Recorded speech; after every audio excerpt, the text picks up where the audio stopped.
been 3 weeks since I've done a live stream, and I really hesitate doing live streams because I want to present something to you, the audience, that is substantive. I don't want to waste your time. We all have a limited supply of time in this life, and I want to maximize my time and your time by presenting things that actually benefit us. And that's what I like about First Amendment and Second Amendment audits. It benefits us in the way of giving us education so that we can be armed. I know I say this a lot and it sounds old, but back in the 70s when I was growing up, 70s and 80s, they had this thing, this cartoon. It was for the most part, as I remember it, it was educational, and it was called Schoolhouse Rock. One of the things that flashed up on the screen is knowledge is power.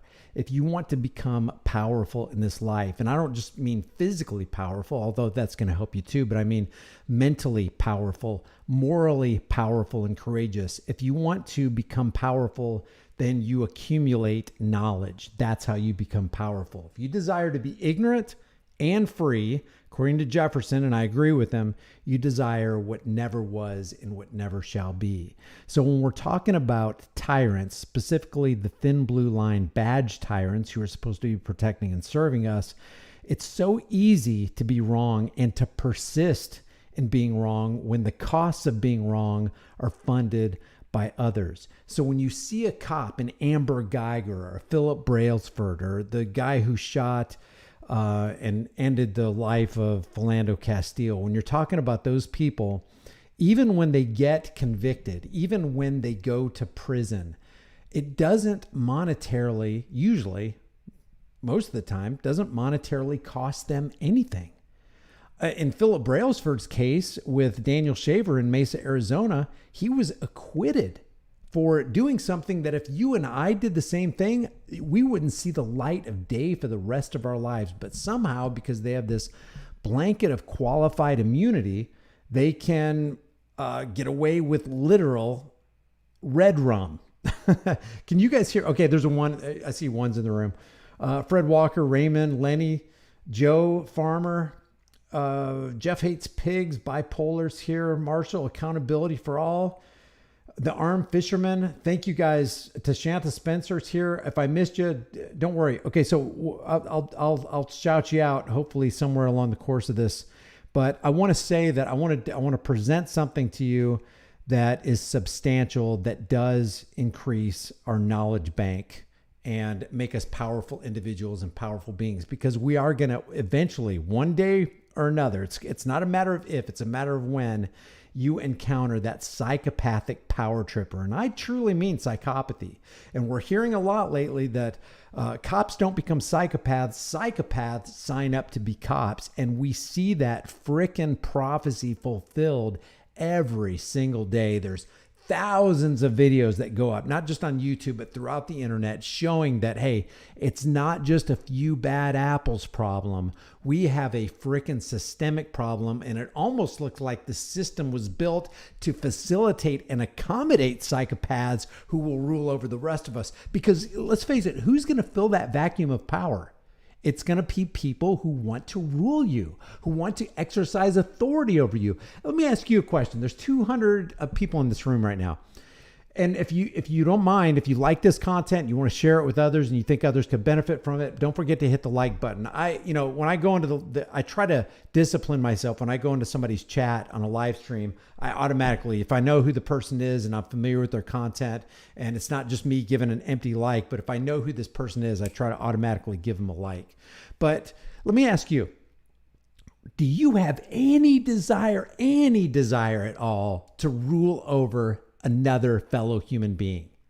Do you have any desire or willingness to want to give another human being a command, and if they don't follow it, then you can punish them and get away with it? Do you have any desire to do that? Because that's what it is to be a political parasite. That's what it means to be a law enforcer. I mean, when you flesh it out and you look at their actual actions, not what they say they're going to do, not the oath that they took to protect and serve, but when the rubber meets the road, what they actually do to you.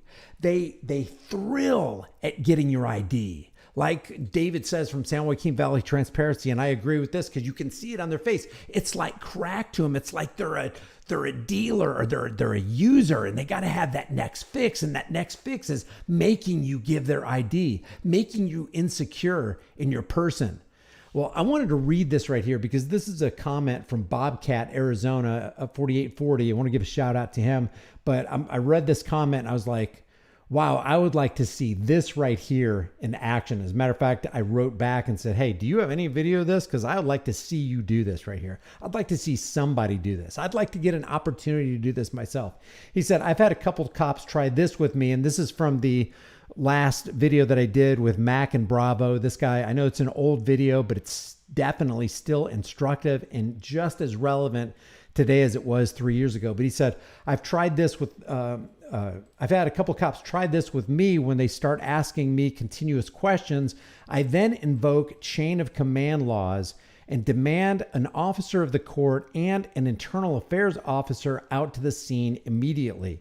I then accuse them of abuse of taxpayer dollars and see if the DA will take charge of being in possession take the charge of being in possession of a firearm while in the commencement of a crime also into consideration. And that's something that's interesting to me, because what are these cops doing to you?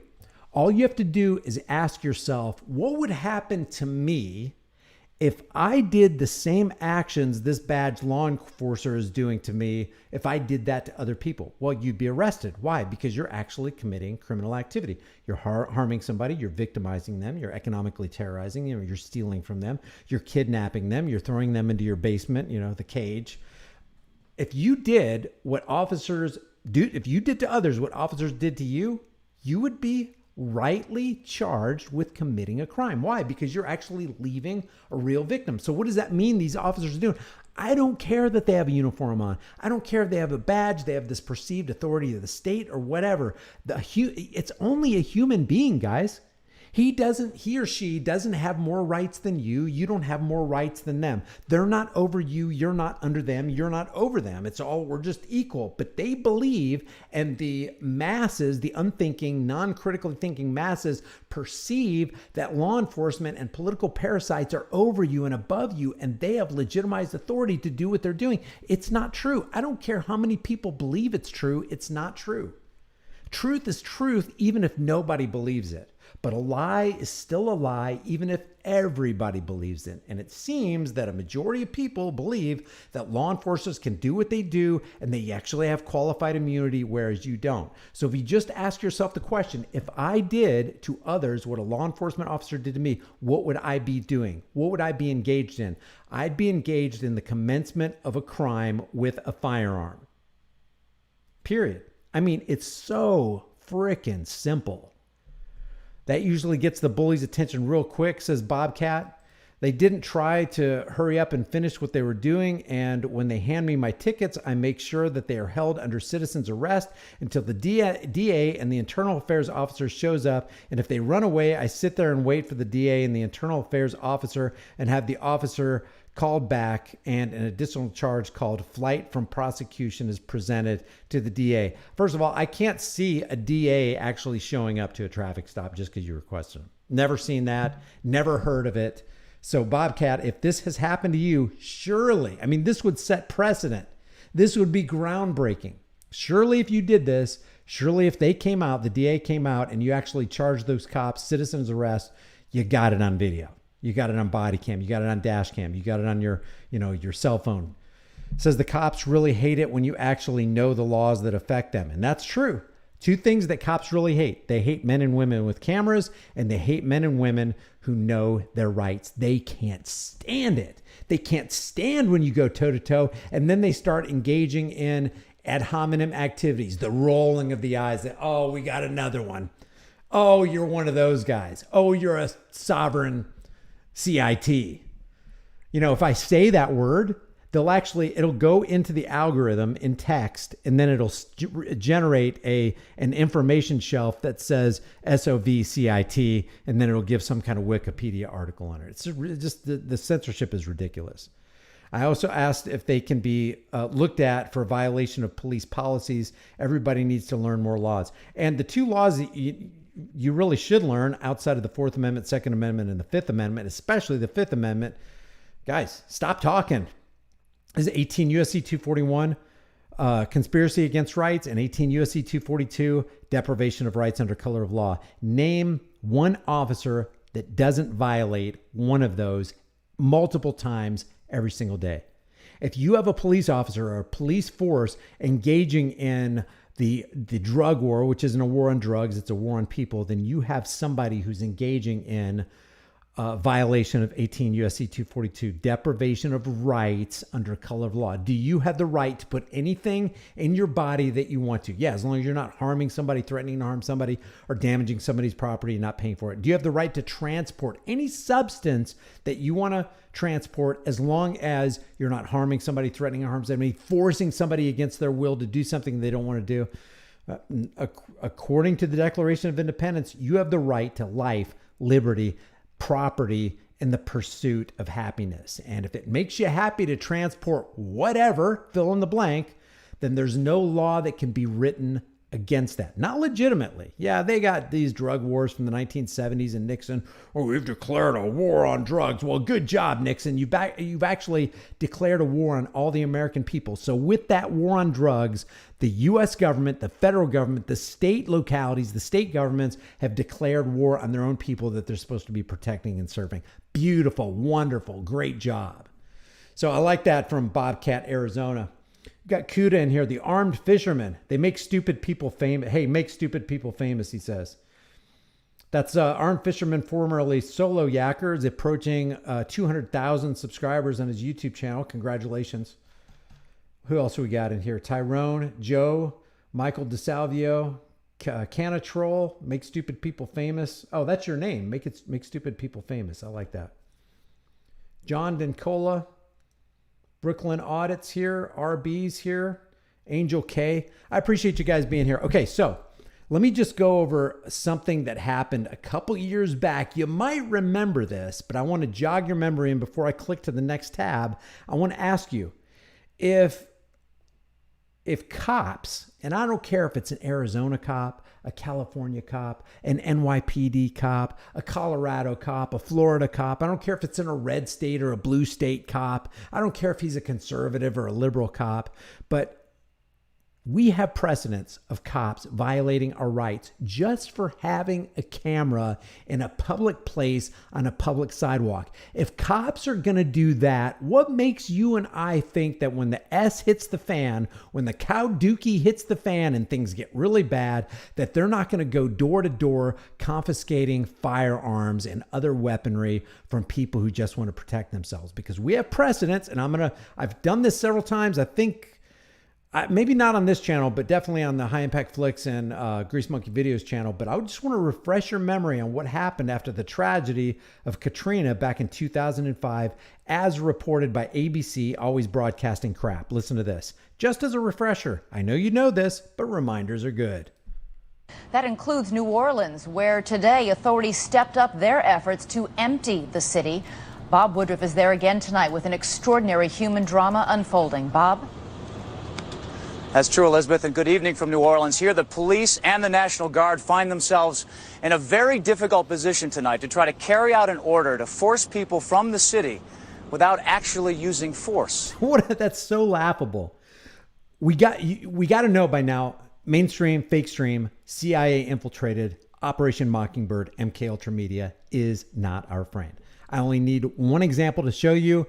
One example, and that's it. Weapons of mass destruction. How many soldiers perished on battlefields that they shouldn't have been on for the Zio International Banking Cartel? These people who own these mainstream media broadcasting companies, which back in the 1970s, 1974, 1975, even Frank Church, from that Senate committee hearing, the Church Committee determined back then in the early 70s and even in the late 60s that the CIA, the Central Intelligence Agencies, had already infiltrated all of print and news media, including the Associated Press. How much worse do you think it is today? So we know they're in the back pockets and they speak for the authorities. They call them the officials, which sets them apart from us. So you have the cops forcing people from their homes without using force. That is laughable. It's always with, I don't care if it's the military, I don't care if it's the Coast Guard, I don't care if it's the local police or the federal police, FBI, ATF, DEA, and all that.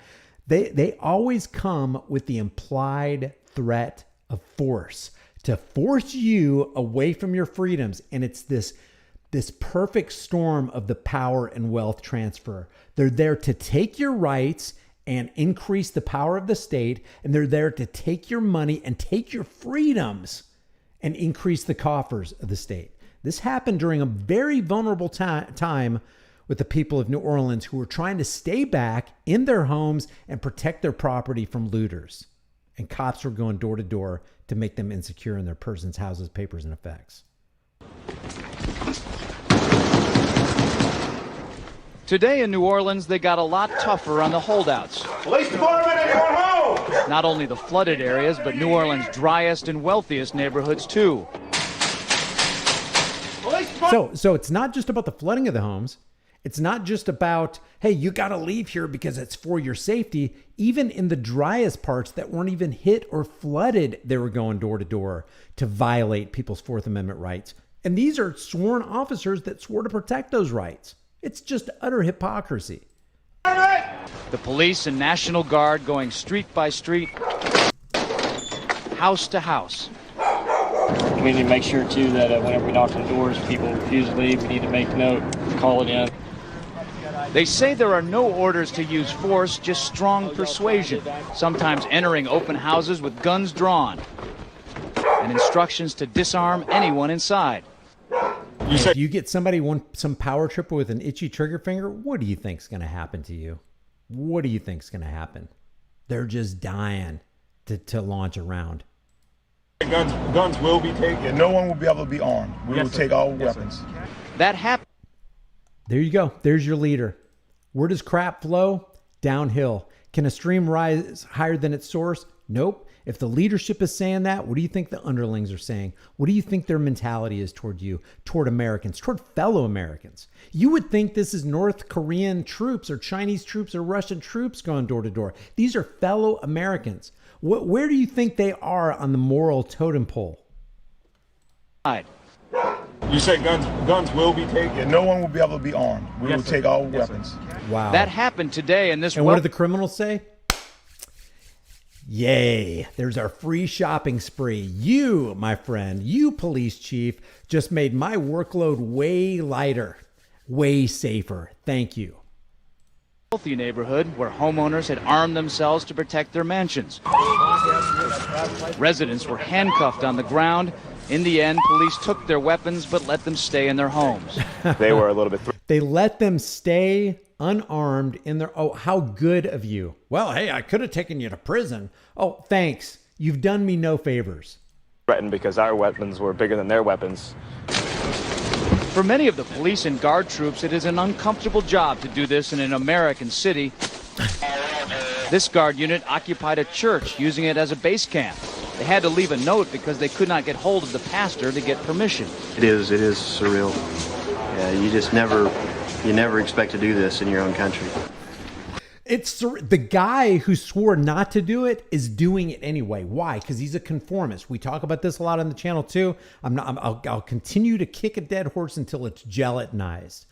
They're conformists. They do what they're told. It doesn't matter to them if it's right or not. As a matter of fact, this guy right here, you can see in his words, he's undergoing a solid form of cognitive dissonance. He's trying to hold two mutually contradictory ideas at the same time.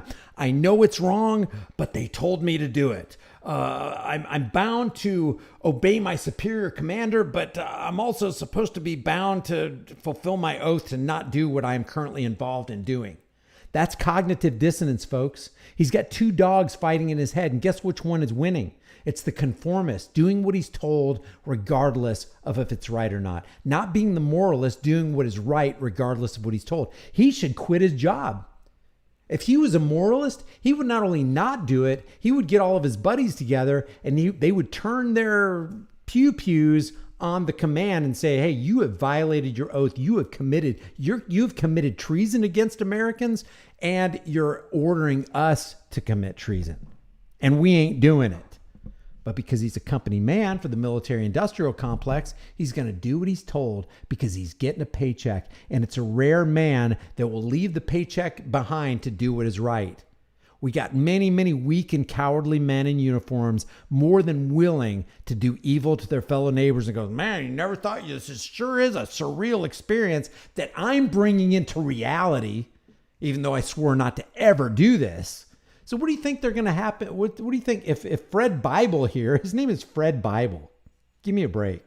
Can the irony be any thicker? So Fred Bible here, if he's still, a member of this squad, I can only imagine he's gotten worse because typically people don't get better over time. They get worse and worse. They don't get less tyrannical and more freedom loving. They get more tyrannical and less freedom loving. You never expect to do this in your own country. Chris Montgomery says he'd rather be in Iraq than patrolling American neighborhoods. Walking up and down these streets, you don't want to think about the stuff that you're going to have to do if somebody pops around the corner. I mean, shoot in America. Yeah. They know they're doing wrong, guys. You don't want to. This is how bad it is. Oh, they'll protect. If things go down in my town, I know my police force, because that's what government is. It's not eloquence. It's not reason. It's force. I'm like fire. It's a dangerous servant and a fearful master. Oh no, not my police force. I know that. I know the sheriff's department. I know the local police. Those are great guys, man. They eat at the diner down the street. We shoot the breeze. Yeah, if stuff went down here, they wouldn't be going door to door confiscating weapons. These guys are doing it, and they know they're doing wrong, and they'd rather be in Iraq doing it. Which that's not legitimate either. The only reason you're in Iraq doing it to the innocent people over there is because the military-industrial complex sent you. And why did the military-industrial complex send you? Because the propaganda arm for the military-industrial complex, CIA infiltrated Operation Mockingbird, MK Ultra Media, conditioned you to believe this way. And now you're cemented in cognitive dissonance. You've sunk into the quicksand of immorality, and you're doing something that even with your lips, you're admitting is wrong. That's how bad these people are. So when I was doing that live stream yesterday on Facebook, and that lady or girl, whoever it was, Christina, I think is what her name was, entered there and said, "You're just always bashing cops." I like the strategy of, you know what? It's not that I'm against cops. I'm against bad cops. You know why? Because everybody who has any moral fortitude, any inkling of any kind of moral standard or moral compass residing in their hearts, they would have to say, hey, I'm against bad cops too. Now let's have a conversation on how do you identify bad cops? What separates the bad cop from the good cop? If there was such a thing as a good cop, what would that look like? What would they be engaged in? What would they do? I'll tell you one thing they'd be doing. They'd be not only identifying the bad cops who are violating the rights of us every single day for simply having a camera on a public street, they would not only be exposing them, they would be putting their hands on them, getting out their taser or their pew-pew, and they would be arresting them, throwing them back in their cop car, having them fingerprinted and taken to jail for what? For violating American rights under the color of law, 18 U.S.C. 242. It's like, dude, you just put your hand on the armed fisherman because he was walking down a public sidewalk carrying a firearm according to the Second Amendment. You know, I know that there's that law in Florida that you can have a firearm displayed as long as you're going hunting, fishing, or camping or whatever. But beyond that, we have the Second Amendment. And beyond that, we have an unalienable right. Forget about the state laws. Forget about the Second Amendment. It's called an amendment. It's some human being, some psychopathic, power-tripping human being is going to come along one day, and we're not going to have the Second Amendment. But you'll always have the unalienable right that nobody ever gave you and nobody can take away. So what causes a guy like this to see somebody like the armed fisherman, for example, who I think was in the room, and violate his rights? Imagine this. A guy with a costume and a shiny little badge coming in with the authority of the state, coming up to another American, and this guy is armed. This costumed creep is armed, coming up to another fellow American who's also armed and hypocritically saying, hey, you can't be armed, but I can. If you're armed, you're a criminal. If I'm armed, well, that's law enforcement and I have qualified immunity and I have more rights than you. Unbelievable, off the charts hypocrisy and immorality. which fleshes itself out of one human being's going to retain rights. That's the guy with qualified immunity. And one human being, well, he's on the verge of losing all of his rights. Can you think of anything more insidious than taking away a personal protection device of a person who's walking down a public sidewalk, peacefully exercising his rights? Can you think of anything more heinous? Now, if something goes down, like remember John Hurley in Colorado? John Hurley, before the cops even came, actually put down in short order a guy who was targeting cops. And then guess what? The cops showed up and made everything worse. You think you're having a bad day? You ain't seen nothing yet until cops show up. So when the cops show up to find out what's going on, John Hurley, the guy who's a hero, who actually saved the lives of untold how many pedestrians and police officers, gets by the Colorado cops. Wow. Didn't need the government to put down the threat. Took care of the thing without calling 911 or tying up any emergency services. Didn't need to extract money from the tax cattle so that John Hurley could be funded. He just did what he was conditioned to do as a human being to save other human beings, and including the costumed variety of human beings. John Hurley, a true hero. If you're not familiar with John Hurley's, the incident with John Hurley, you really should be. It's pretty sad. It's pretty pitiful. And I can't think of a greater hero than that guy right there. What I'll do at the end of this live stream, if I think about it, is I'll put the video link to the John Hurley encounter that I did on my channel. Because, it's pretty infuriating what happened to that guy at the hands of the costume creeps, who one of their brethren went down because of the guy that John Hurley ended up taking care of. All right, so one thing, this is really what I wanted to get to on this live stream right here. This is a Lynn County Board of Supervisors council, and this was uploaded by Joy. You're going to start, and then we'll. Oops, hold it. Sorry about that. This is uploaded by Afro Audits. If you're not familiar with Afro Audits, I just recently did a video on him. I'm waiting for YouTube to release monetization on that. And let me explain to you why I do that, guys.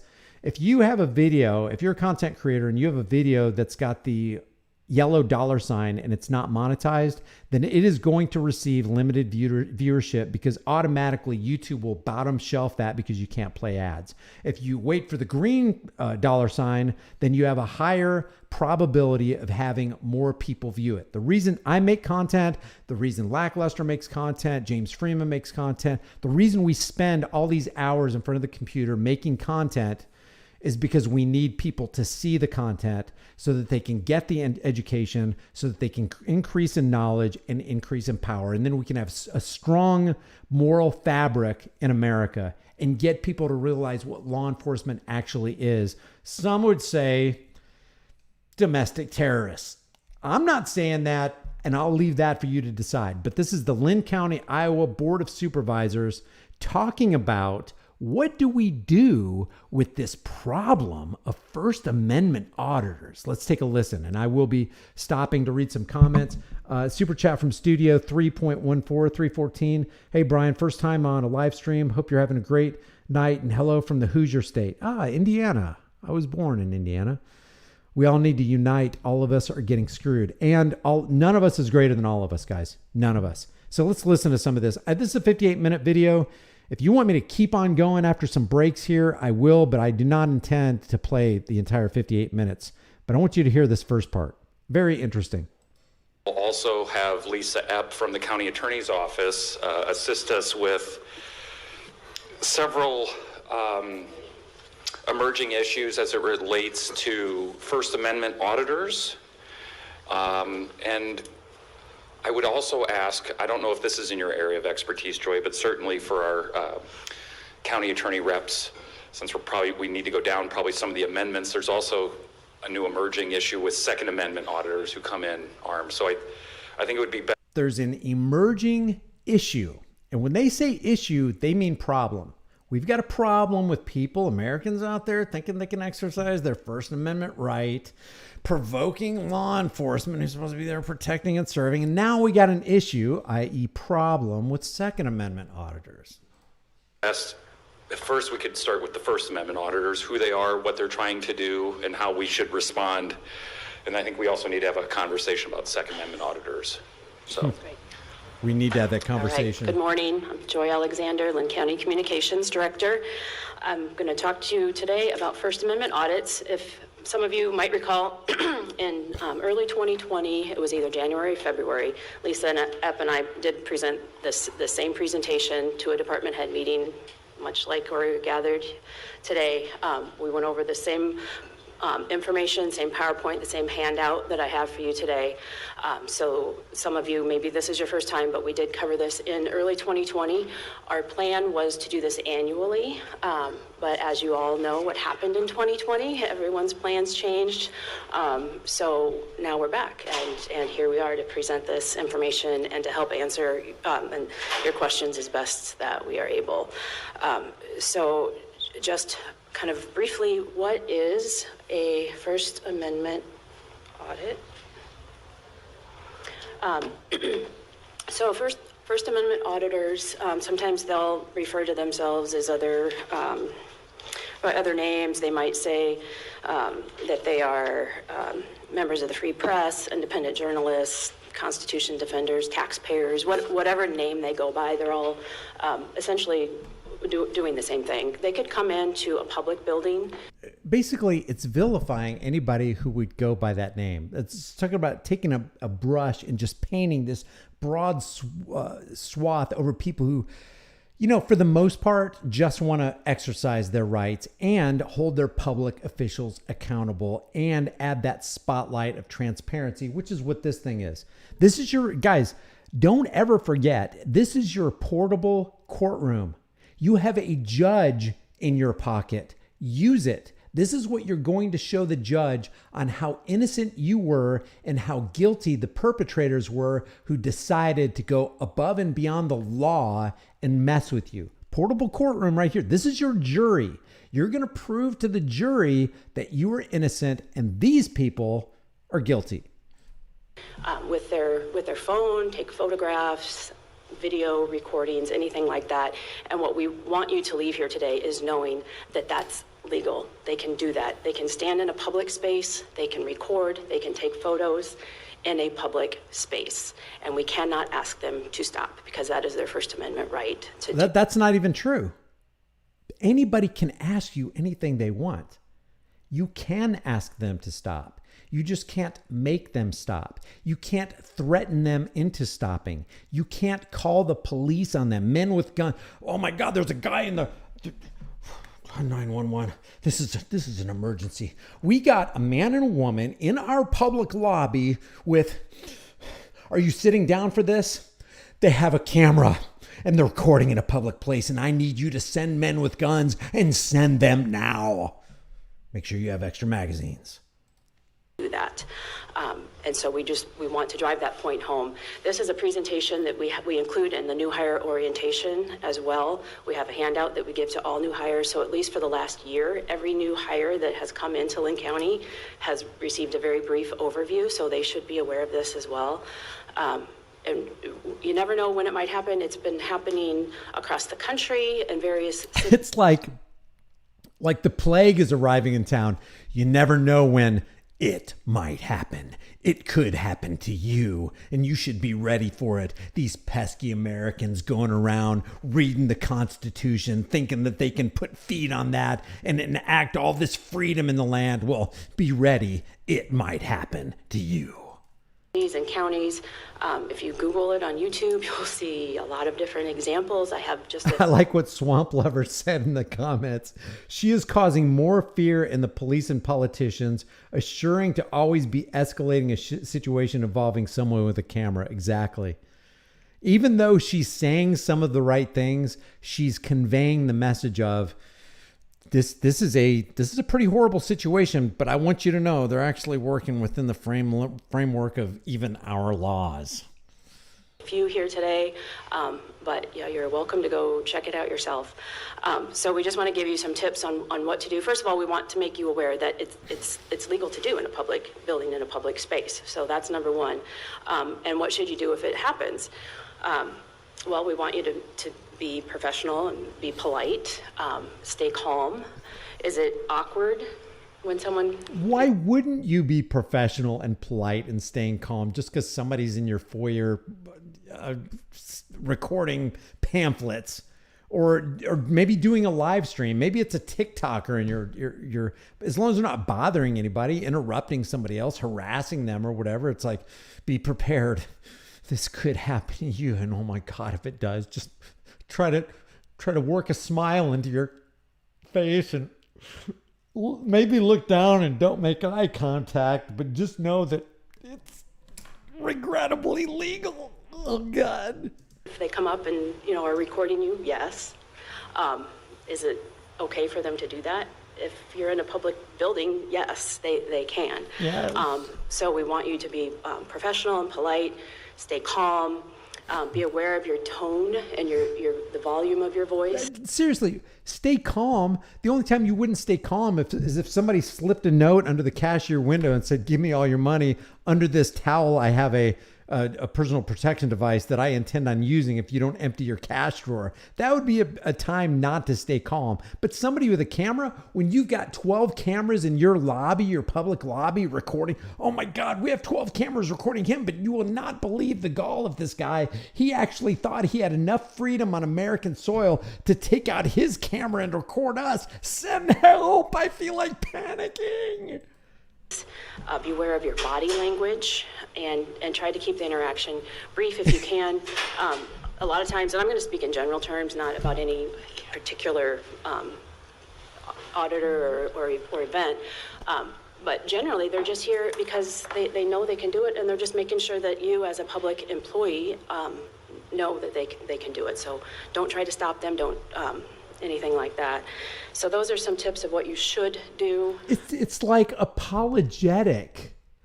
The America is supposed to be built on the solid foundation of the unalienable rights of the American people. And she seems to be apologizing for those rights and then telling public officials that beware, somebody might come into your facility and have the audacity to actually exercise those rights. Somebody apologizing for your rights is not your friend. They're not looking out for your best interest or even her own best interest. She's actually working against the best interest of herself, all these public officials, and her freaking family. What you should not do is do not tell them that they can't take photographs or videos in public areas because they can and they know they can. And do not try to take their camera. Don't argue with them or use profanity. Do not touch them. And don't pull out your... Now, you'll want to use profanity against these camera wielders, but please try to bite your tongue and don't use profanity. Jeff Hates Pig says, camera shoots 60 frames per second of pure truth, baby.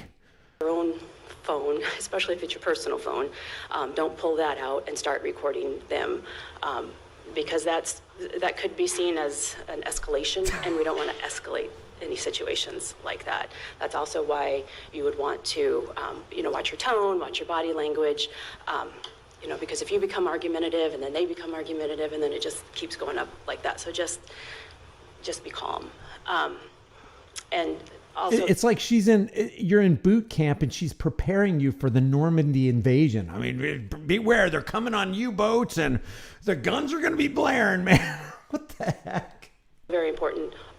Only call police if it's necessary, and necessary means you feel threatened or you see illegal activity actually taking place.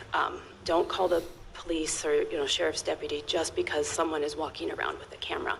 They are allowed to do that. So we want to make sure. You know what? You're actually not allowed to do that.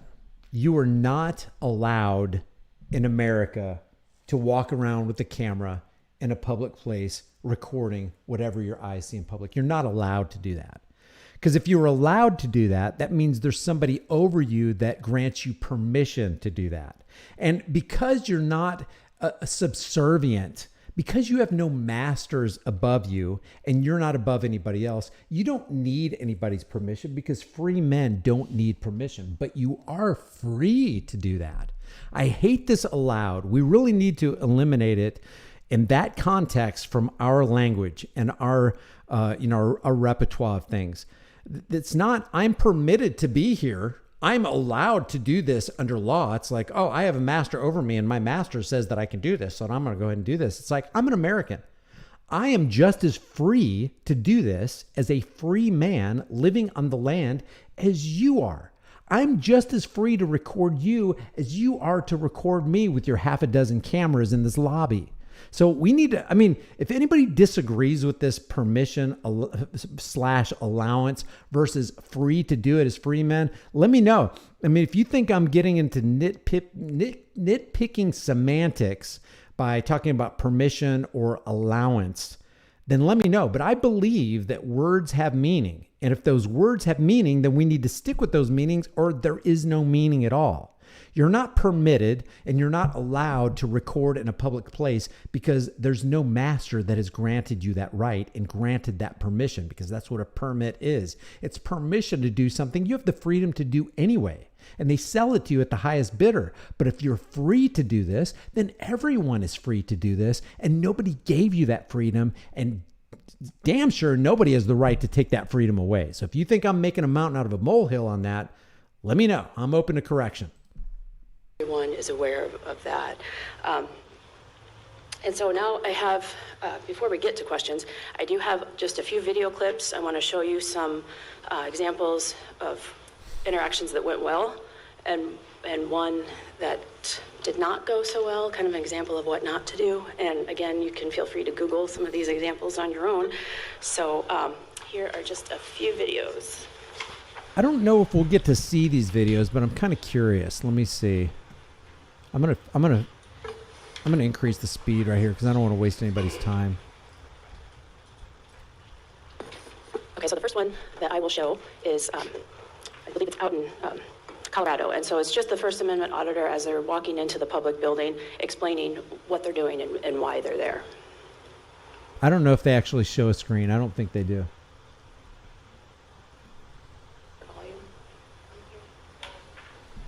Yeah, exactly, Michael. It's an issue of rights and freedoms. It's not an issue of permission and allowance.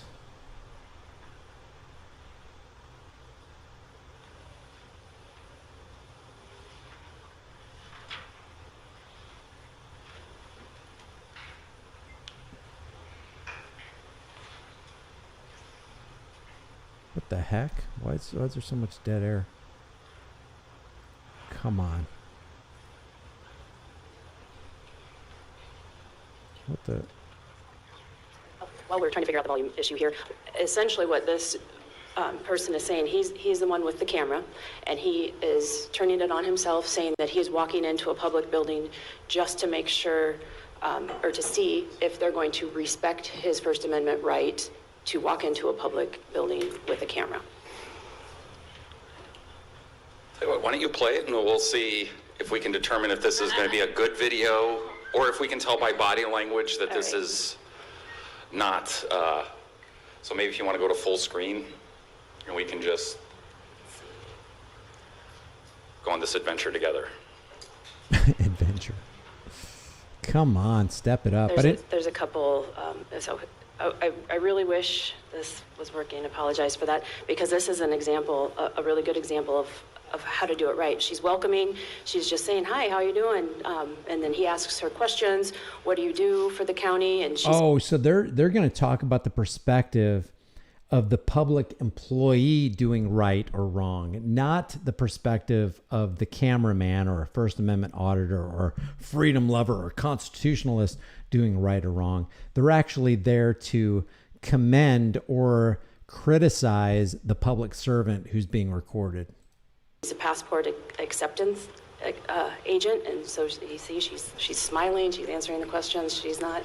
Oh, that'd be nice if it worked. Telling them you can't be here, you can't record, and she's just answering their questions. And actually, at the end of this, they get a plug for her office.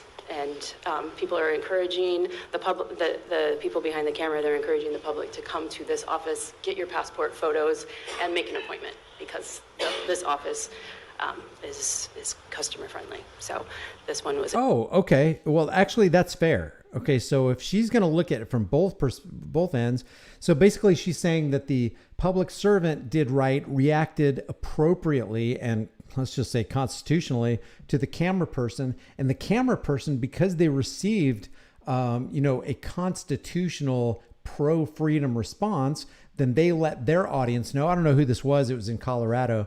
But they let their audience know, hey, this is a good place to come to get your passport. You're going to have a good interaction. If I'm any indication, you're going to have a good interaction at this place because they apparently respect American rights. A great example. Joy, would you send out to the department and elected officials distribution an example of this? Yes, I plan to send a pot. Okay, just so yep. then we're covering our bases, so on their own time they can watch sort of a good approach. And does in this video, and this may lend to some conversation, if I'm a First Amendment auditor, I'm not just going to be filming, I'm also going to want to try and open doors or get into offices. Are we going to cover, if someone's like, I'd like to come back and see your office, how we handle that request if it's not a publicly accessible? Right. Like in this is a passport agent. Do you know of any First Amendment auditor who's tried to get into a door that says authorized personnel only? I can't, off the top of my head, there could be. I'm not infinite. I'm not omniscient. I'm not all knowing. I've not seen every single video there is, every auditing video. You and I have seen a lot collectively, but I've never seen one personally where an auditor tried to get into an authorized area that was posted. So there may be different rules. Right. So who can be there and who can't. Right. If we can talk about that right now, just since you brought it up. But essentially, if the area is locked, if it's key card access only, that's not a publicly accessible area. So if someone were to try to get into the treasurer's office, behind those doors, for example, that's not a public area. So they can't just walk in. It's key card, it's access only. Now they could stand in the public area and record anything they can see from that public area. Even if you're in a conference room with the doors shut, if they can hold their camera up and see in there, standing in the public area, they can do that.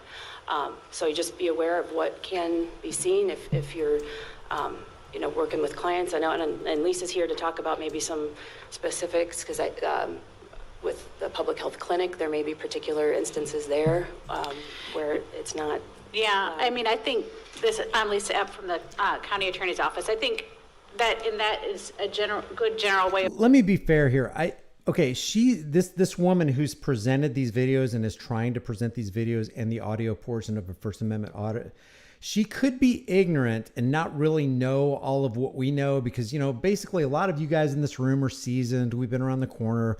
We've seen a lot of auditors conducting a lot of different audits in a lot of different venues. So she could be ignorant about a lot of this stuff. But something tells me, there's something in the back of my head saying, no, she knows. She's just keeping a vital piece of information from this council and by extension from anybody who would see this recorded counsel, because something tells me that she knows that First Amendment auditors have a habit of not going into authorized sections of public buildings.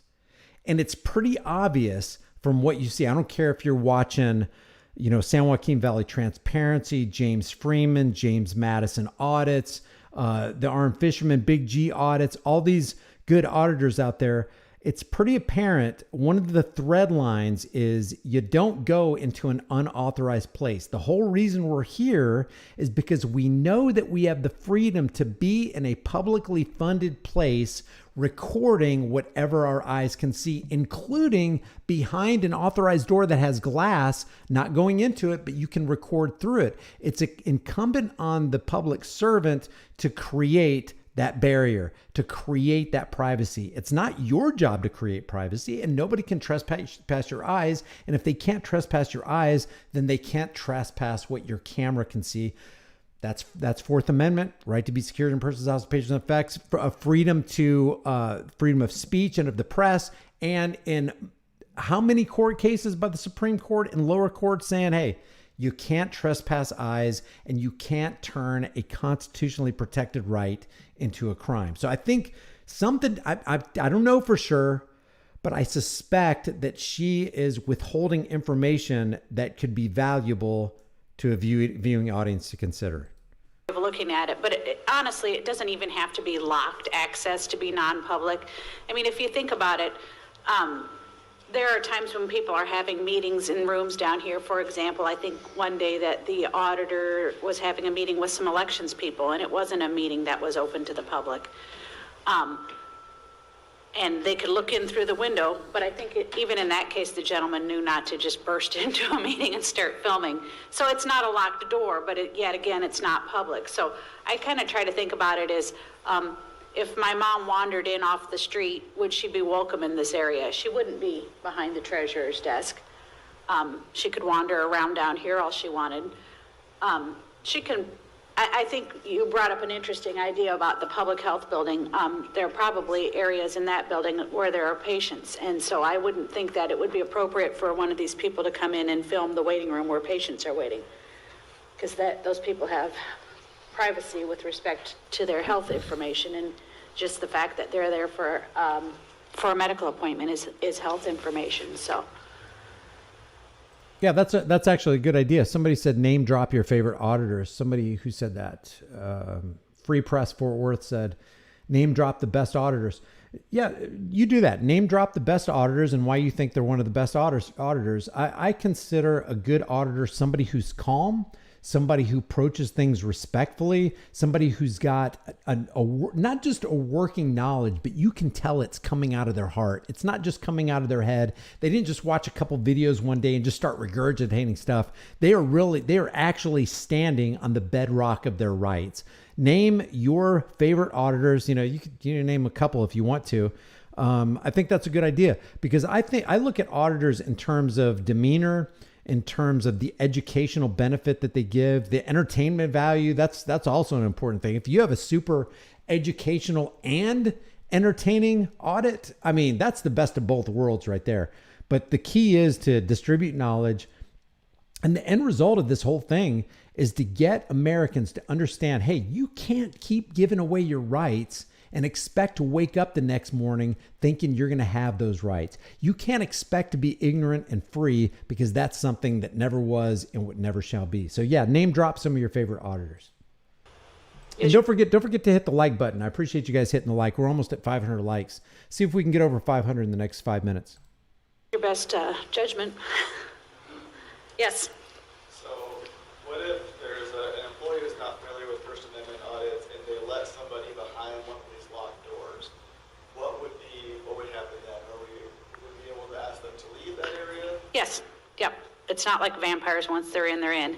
You could say, oh, I'm sorry. Joe didn't know that this isn't a public area. It is a public area, and I'm going to escort you out.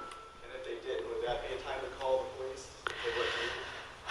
Gosh, I mean, you don't want to, as she said, escalate. If the guy's, kicking up a scene in that, if you feel threatened or harassed or that. But, I mean, I think the vast majority of these people know what's what.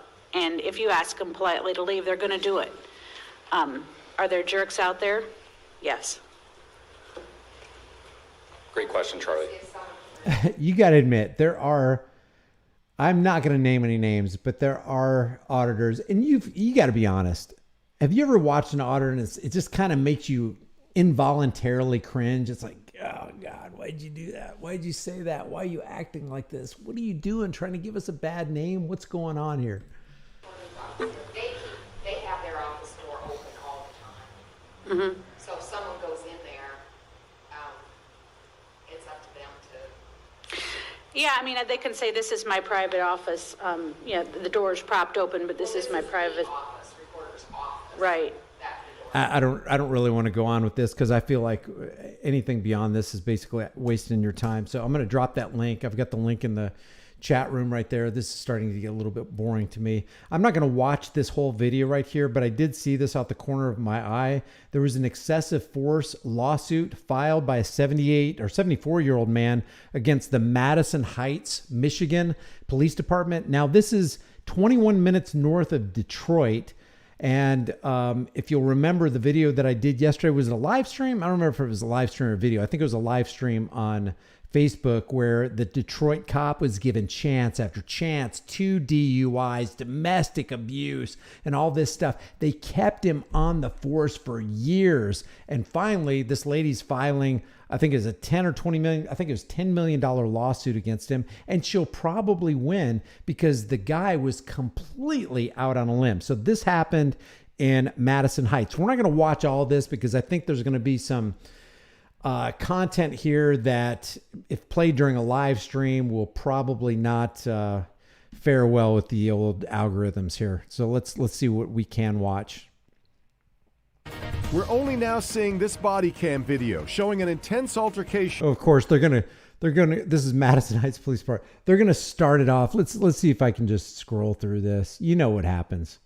You know what happens. They're gonna abuse this 74-year-old guy. But there's a backstory to this that I want to share with you, that if you're aware of this story, you may not be aware of the backstory that I wanted to cover, because it kind of gives a broad spectrum look at what's actually going on here. Because it kind of makes you think, okay, the cops are called because the kids in the neighborhood enter this 74-year-old man's house, and the 74-year-old man gives the kids ice cream. Now, I don't know about you, but whenever I think of ice cream and kids and old man, you know where the mind goes. You know, it's like that nondescript ice cream truck that's roving through the neighborhood, and, you know, no good thing can come of that. So that's the first thing I thought. That's where my mind went. But there's a backstory that shows, demonstrates or gives another angle on what actually may have happened. So let's listen to some of this. Good to have you with us for Local 4 News at 5. That man, a 74-year-old veteran, is suing the police department for allegedly using excessive force. And for the first time, we're getting... The police using excessive force? You've got to be kidding me. When does that ever happen? Look at what went down inside this Oakland County home. It all started as a disagreement between neighbors, but as our Will Jones found out, things quickly escalated after officers got there. Will. Escalated? Police officers, you don't say. Really, in Devin, this disagreement involved the neighbor's kids, but Larry White's attorneys say what police did once they got on the scene more than crossed the line. It caused physical and emotional damage. Get out of the house. Don't even go there. Get out of the house. Gary. Okay, now they are about to cross his threshold. I don't care who you are. In America, right here in America, we're not in North Korea, China, we're not in Afghanistan, we're not in Kazakhstan. We're in America. That threshold of the abode of an American should be considered, especially by law enforcement who took that oath, as a sacred place that shall not be crossed except in the most dire circumstances. And you better have proof that there's dire circumstances, like somebody on the other side of that threshold is about to lose their very life. But they don't treat it like that, because they believe that what's higher than you, what counts more than your life, is their qualified immunity. And I'm doggone it, I'm getting away with this. Why do you gotta act like this? All right, so of course they go in, but let's hit this story. Here's the guy's lawyer. Let's see what he says, and then we're going to give you some of this backstory. Illegal search and seizure and excessive force. I mean, they literally brutalized a veteran and good neighbor. Madison Heights officers were responding to a call last summer from White's neighbors after he invited the neighbor's kids inside his home to give them ice cream. Now that sounds bad. That sounds really bad. It sounds suspect. It's like, okay, if I had kids, I don't want some old guy inviting my kids into his house. What the frick? Listen to it again. It just conjures thoughts of bad stuff. After he invited the neighbor's kids inside his home call last summer. Madison Heights officers were responding to a call last summer from White's neighbors after he invited the neighbor's kids inside his home to give them ice cream. The neighbors told officers that White pulled out a gun. Now, apparently, this guy in the white shirt, can you see him? Let's see. Let me scoot this over. This guy in the white shirt that they have his face pixelated, this guy's name reportedly is Brandon.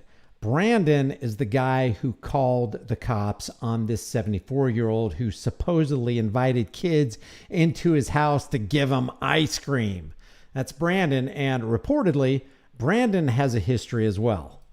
After they confronted him about it, the video shows officers requesting White to come out the house repeatedly, and he refuses. and that's when they use force. Literally have no evidence that this guy was involved in any kind of crime. All they've got is a 911 call with hearsay from possibly a disgruntled neighbor who doesn't like this 74-year-old guy, who other people in the neighborhood claim this 74-year-old is a really nice guy and a good neighbor to have. There's a bunch of police officers crowding around your door, screaming at you before he even had an opportunity to talk to them, to understand the situation. You got to imagine the shock. This guy didn't do anything wrong. The lawsuit alleges that the officers made false statements about White's actions while they were trying to handcuff him. That led to criminal charges against White, which were later. They're in his, I mean, guys, every American should look at this and go, you're in this guy's house. That's his castle. You crossed the threshold. You made him insecure in his home. If a man can't be secure in his home, if the bad tyrants and extortioners of this area can go inside your home for this reason, then they can set precedent to go in anybody's home for any reason. This should be one of those things that just makes your skin crawl, man. But you know why it doesn't? Because we've been desensitized by hours and hours and weeks and months and years of propaganda painting this as, it's okay. That's all right. It's acceptable. Can you get a little intrusion with that? Of course you can get intrusion with that. Dismissed. All the evidence was thrown out that was critical to the case by Oakland County Circuit Court Judge Kwame Rowe, who after reviewing everything found that this was an illegal search. Thank you, Judge. Finally, a black-robed tyrant getting it right. According to White's attorney, he suffered neck and spine injuries, and he no longer trusts... Remember Gregory Gross from Sacramento from the 2021 case where he won $20 million because of brutality, police brutality, and he was paralyzed for the rest of his life? An older guy. They don't care how old you are. They don't care what your gender is. They don't care what walk of life you are. They don't care if you're black, white, Asian. It doesn't matter. They don't care if you're high income or low income. They just want an opportunity, because we've seen this time and time again. This isn't something that just happens in the darkness every once in a while. This happens in the daylight on camera multiple times a day. And we have so much evidence that it ain't a few bad apples problem. Or feel safe around police officers after this incident. Kimberly? Yeah, so Will, what's the Madison Heights Police Department saying about this? Anything? Yeah, we're investigating ourselves and we'll get back to you. Well, not much. I reached out to the police chief this afternoon. He says he just received the complaint, so he could not comment on it. Okay, stay on top of it. Yeah, I just received it. I just now received the complaint, and I'll tell you what, I'll look into it and I'll get back to you. Never hear back from him. So let's get this backstory right here. It's pretty interesting, actually. This guy named Cricket Johnson, 5391, says, you can never believe what you hear or see unless you know the whole story. This Brandon guy, that's the guy supposedly in the white shirt with the pixelated face, who made these accusations, was totally lying. His kids have been over to this neighbor's house several times seeking ice cream and treats. Brandon had never, according to this is just another angle that needs to be taken into consideration. I'm not saying this is evidence, and I'm not saying Cricket is telling 100% the truth, but he could be, and it sounds a little bit different than the story we just got by Fake Stream Media. Brandon had never, he says, told Larry that he could not give them any treats or ice cream, which is actually beside the point in this incident because the kids came over on their own onto the porch, knocked on the door while Larry was on the phone with a relative and asked for ice cream. So, and you saw Larry, the older guy, the 74-year-old gentleman, on the phone. The phone drops and goes across the floor.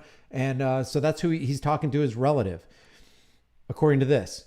When he went to the fridge to get the ice cream for the kids, the kids, opened the storm door and came in on their own, according to this report. Now, doesn't that sound just a little bit different than an older guy going, come here, kids, I got some ice cream treats for you? It's a whole different, and he's distracted being on the phone, grabbing ice cream treats, if that's the case, and the kids walk into his house on their own. It's a little bit different than dragging somebody into a van or bringing them into your house to do nefarious things.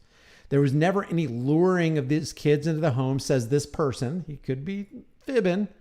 The whole time all this took place, Larry was on the phone with his relative Gary, Larry and Gary, And in the video where the police are grabbing Larry's arms, you can hear him yell, "Gary," and then the phone went flying inside the house across the floor. That's another thing that I don't like about these fake stream media things. They don't play the entire body camera video, so you can't, and they don't ever give the link to where you can see the entire uncut, unedited, unredacted version of the body cam video, so you can make an intelligent decision about what you think is going on here.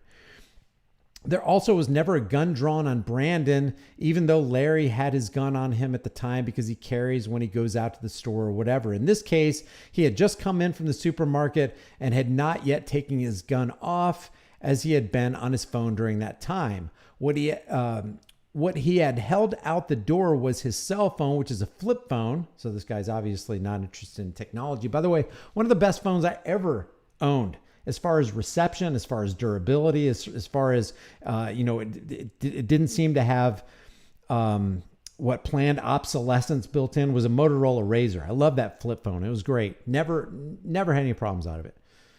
Now we have these smartphones.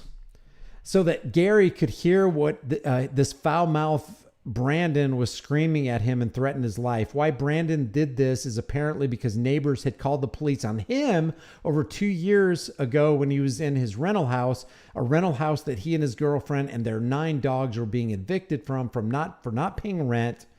And then he said, you can call Larry Campbell at Campbell Realty on 12 Mile Road in Madison Heights to verify this. And he was reported several times, apparently. This came to Larry's attention after the fact. Other neighbors witnessed this incident and know Brandon lied about what happened, which is another reason this lawsuit never held water. So that's an example of fake stream media, possibly, because I'm taking what this guy says with a grain of salt too, okay? But this is another side of the story where, if true, it's pretty damaging that this news station, wittingly or unwittingly, leaving out this information. I don't know if they did it intentionally or whatever, but it's very important to get the truth, and as much truth as you can put into the story so that people can make an intelligent choice about, hey, what's actually going on here. So that's pretty much it. I just wanted to go for an hour. This is an hour and 6 minutes. Let me go ahead and read the super chats real quick. Studio 3.14 says, hey, Brian. Oh, I already read that one. Bipolar Bear 722 says 24-hour live stream, please. Oh, my gosh. Let's see. How many of you, of 651 people, there's 547 likes. Let's see if we can get up to 600 likes real quick. How many of 640 people would want to see a 24-hour live stream from the Here's the Deal channel? Put a 1 in the room.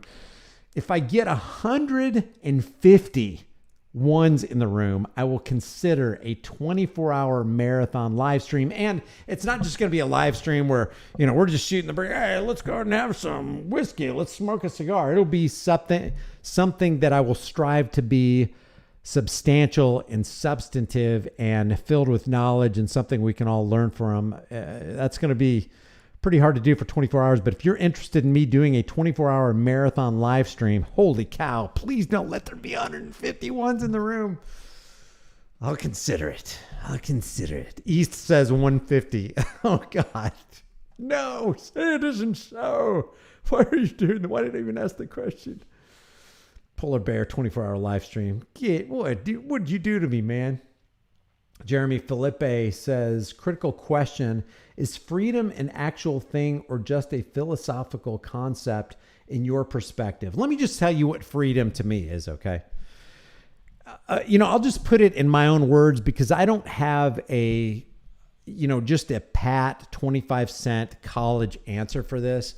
But let me boil it down with starting with the springboard of what is crime. What did they say? What did they, the illustrious, elusive, they say crime is?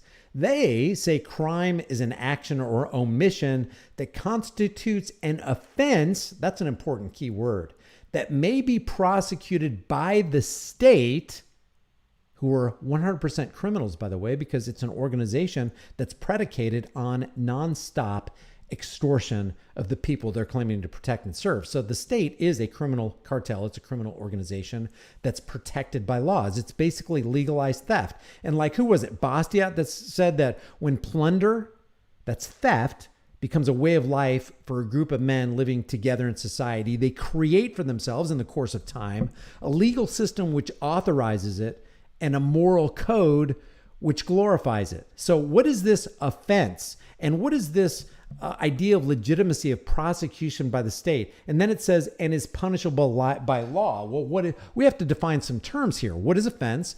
What is the state? And what is law? Law is, and will always be, unless you can prove to me otherwise, it's the opinion of politicians backed by the threat of force. And that force comes via the enforcement class, who are there to do the political parasite's bidding. They're not there to do your bidding. If they were, they wouldn't be extracting $150 for you for a 7 mile an hour over the speed limit nonsense. This right here says an action or activity that, although not illegal, is considered to be illegal, shameful, or wrong. And let me give you an example. Slavery used to be legal. You know what used to be highly illegal? Freeing slaves. I can't think of anything more moral than to free a human being from the oppressive clutches of another human being. And yet that used to be illegal. Freeing slaves used to be illegal and thus punishable by law, punishable by the state, even though you did a good thing. And how do we know it's good? Well, it's self-evident. If you were a slave being oppressed by a master, wouldn't you want to be freed from your slavery? Yes. What if you found out that the person who freed you from your slavery went to prison for life? How would you feel about that? You would know in your heart. You wouldn't need a holy book. You wouldn't need to be a part of a religion. You wouldn't need to know anything about a constitution to know that that is absolutely wrong. Why? Because you know you wouldn't want that done to you. And you know that what that guy did by freeing you from the clutches of slavery was absolutely the right thing. So I think to answer that question, Jeremy, what is freedom? You got to find out what is crime. Do you have the unalienable right to harm somebody? No, you don't. Do you have an unalienable right to steal from somebody? No, you don't. Do you have the right to harass or infringe on anybody in any way? No, you don't. How do you know you don't? It's self-evident. You don't want those three things to befall you. You don't want your property damaged and somebody, let's say somebody came on your property or started doing donuts in your yard and hit your front door and knocked out your mailbox and then scooted away without paying for it. You don't want that done, so you don't do that to other people. It's the golden rule. Really, the only rule that you need, and it's not because it's found in the Bible, it's not because it's found in the Quran, the concept in the Quran or the Bhagavad Gita or any of the holy books. It's just a self-evident concept of, hey, do to other human beings what you would want other human beings to do to you. Conversely, don't do to other human beings what you wouldn't want done to you. It's pretty elementary. And to me, that is freedom. Freedom is self-evident. You have it because I have it. And if you don't have it, then I can't have it. It's like this idea of voting. Oh, okay, what is voting? Oh, I am conferring a power and a position onto an individual so he can do things that none of the rest of us have the right individually to do. Well, if you don't individually have the right to boss somebody around and make rules and policies and commands and procedures and ordinances and regulations for other people to follow, and if they don't follow them, they have to be punished. If you don't have that power in and of yourself, then you can't confer that power onto somebody else. And if you don't have it, then 100 yous don't have it. 1,000 or 1,000,000 individuals don't have it. If 1,000,000 or 10 million, let's go crazy, 1 billion individuals who don't each have that power cannot confer that power onto one single person. It's not logical. So to me, freedom is the freedom to do what is right. And it also necessitates the freedom or the ability to see clearly what is wrong, because wrongdoers must, just as, by that same self-evident standard, all wrongdoers who do evil to other human beings must have justice visit them. And it should be done immediately. It's like, what is that? Ecclesiastes 8:11. When justice against an evil work is not executed speedily, therefore the hearts of the sons of men are fully set in them to do evil. If you don't take down the evildoer immediately, if you think that all you need to do is throw this guy behind bars, give him 3 hots and a cot, Playboy magazine, ESPN, go out in the yard every once in a while so he can get pumped up, feed him food so he can get out, come out of prison jacked and just as criminal minded as he was when he went in. If you think that is just, we all know that's not just. We all know that somebody going to prison for life and being taken care of to the tune of $60,000 to $75,000 a year for a supermax inmate, stealing for other people so that this evil individual can be maintained and taken care of. We know that's wrong. We know that's not right. We know that whatever evil befell the person that he's guilty of violating needs to fall on him, and it needs to happen quickly. And then that sends an immediate message out to, hey, guess what? Guess what, next potential criminal? You're not getting 3 hots in a cot. You're not getting Playboy. You're not getting ESPN. You're not getting unlimited internet access or the ability to go out and work out so that you can be jacked when you get out of prison. You're going to get this right here. And that's going to befall you immediately. That's justice. And we all know it's right. We can have debates on what the punishment can be and all that kind of stuff, but it's just right. So the critical question is freedom an actual thing or just a philosophical concept? In your perspective, I don't know. I don't think you're intentionally downplaying philosophical concepts, but philosophical concepts undergird the thoughts of the mind and flesh themselves out in our daily life. Philosophical concept of, hey, that old lady, this is just one minor philosophical concept. That old lady looks like she's really struggling to put that coin in that MTA machine so that she can get on that shuttle or whatever. Hey, why don't I go over and help her? You don't have to help her out. It's not your obligation to help her out, but hey, it'd be a nice thing to do because I'm going to be that old in, X amount of years. And it'd be nice if somebody came up and my rheumatoid arthritis, shaking hands, not being able to grab that coin and put that thing into that slot. It'd be neat if like a younger person came up and said, hey, let me help you out. Do you need help on the bus? I see you're struggling here. And, we all have our struggles in life and I'd just like to help you out. I think that philosophical concept, as long as it's not minimized and being downplayed, is a very powerful thing and can change humanity. Just like the philosophical concept of First Amendment auditing. The philosophical concept is you have the right to do this in a public place. I'm recording because I've heard that there's massive amounts of corruption going on in the New York City Police Department. I want to verify this for myself. And if it's going on, I want to warn my fellow New Yorkers about it. I think that is a worthwhile moral cause. And that's a philosophical concept that fleshes itself out in a man with a camera on a street corner looking at badge number 3357, violating the rights of Jane Doe. And it should not happen. And the world needs to know about it. There needs to be an outcry. That guy needs to lose his job and penalties need to personally befall him, not the taxpayer. So I hope, I don't know. I hope that answered your question, Jeremy. Thanks for the question. I appreciate it. Maybe I didn't answer it, exactly the way maybe you expected, but that's just kind of, those are my thoughts on the issue. Afro audits. What's up, man? Afro audits. I did a video on Afro audits, and like I said, it's going to be released hopefully soon by YouTube, and it should be up hopefully in the next couple of days, but it's really something you need to take a look at because I always look at it like this. When I watch a video like this that happened with this 74-year-old guy right here, I picture that being my grandfather.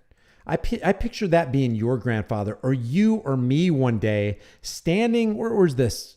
Standing in our living room with a bunch of badged clowns thinking they can be there and that they have the right to do what they're doing.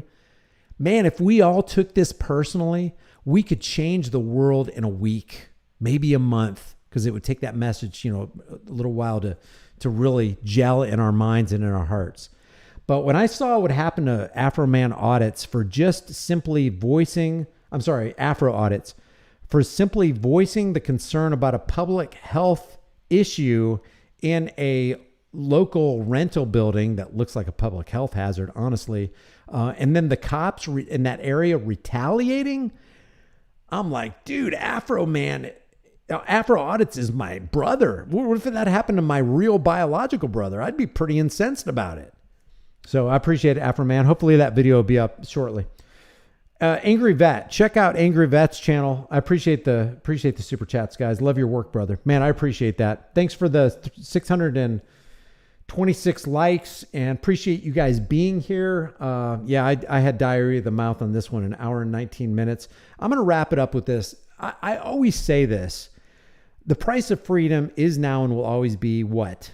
Eternal vigilance. If we stop looking out, if we get lukewarm, if we get cold, if we get apathetic to our rights, guys, there's always somebody out there who wants to take your rights from you, and they'll take them by force.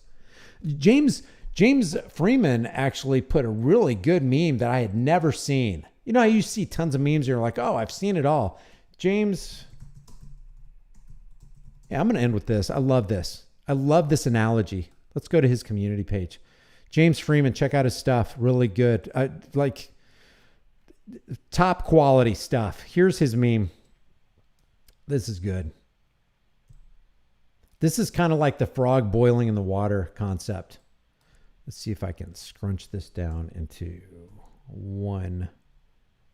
Can you guys see that whole thing? I don't even know.